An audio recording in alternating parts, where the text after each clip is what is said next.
আসসালামু আলাইকুম। কেমন আছেন সবাই? আশা করি সবাই খুব ভালো আছেন। আলহামদুলিল্লাহ আমরাও ভালো আছি। তো এই তো আমি আজ বিকালে মজাদার একটা নাস্তা বানিয়ে ফেললাম। দুধ দিয়ে টোস্ট বিস্কিট ভিজিয়ে ফেললাম আর কি। তো এটা আপনাদের সাথে শেয়ার করব এখন।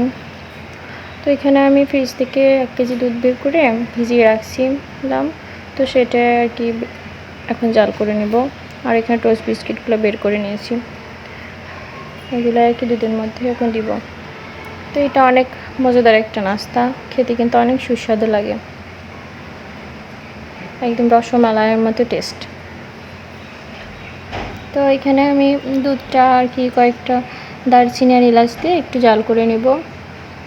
দিয়ে একবার বলক ওঠার পরে তারপর চিনি দিব, তার আগে চিনি দিব না।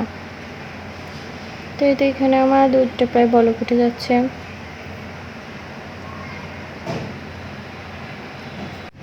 তো এই তো আমার দুধটার বলক উঠে গেছে কয়েকবার। এবার আমি চিনিটা দিয়ে দিলাম, দিয়ে আরও অনেকক্ষণ জাল করব চিনি আর লবণ দিয়ে।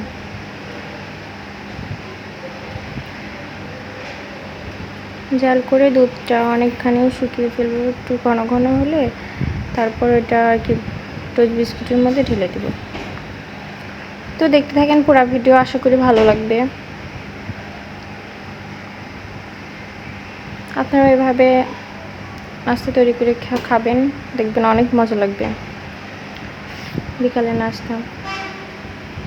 তো আমার দুধটা চাল করা হয়ে গেছে, আমি বিস্কিটের মধ্যে আর কি দুধটা দিয়ে দিলাম। দিয়ে এটা আর কি 1 ঘন্টার মতো রেস্টে রাখতে হবে, যেন দুধের মধ্যে বিস্কিটটা ভালোভাবে মিশে যায়, যাতে বিস্কিটটা দুধ চুষে নেয় আর কি। তো যা দুধ দিয়েছি সবটুকু দুধ বিস্কিট চুষে নেবে আস্তে আস্তে। তো আমি 1 ঘন্টা পর আর কি দেখতে চলে আসলাম যে কী অবস্থা বিস্কিটের। তো আমার আরেকটু দুধ ছিল, আমি অফ ক্যামেরায় ওই দুধটুকু মিশিয়ে দিয়েছি।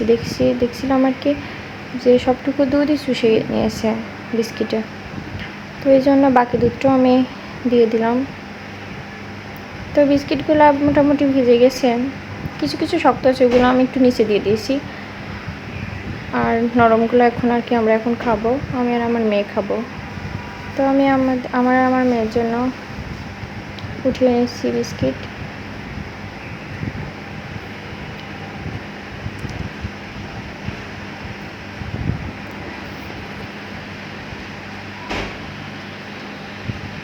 তো এটা এত মজাদার একটা নাস্তা, প্রায়ই খাওয়া হয় বাসায়।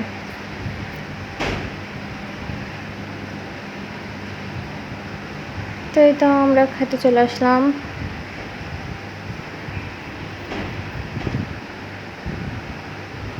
এই যে দেখেন আমার মেয়ে নিজেরটা রেখে সে আমারটা খাচ্ছে।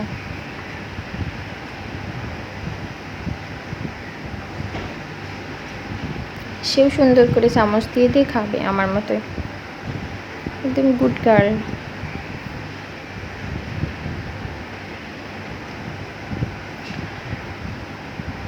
তো সবাই ভালো থাকবেন, সুস্থ থাকবেন। আজকে এই পর্যন্তই, আবার দেখা হবে নতুন কোনো ভিডিওতে। আল্লাহ হাফেজ।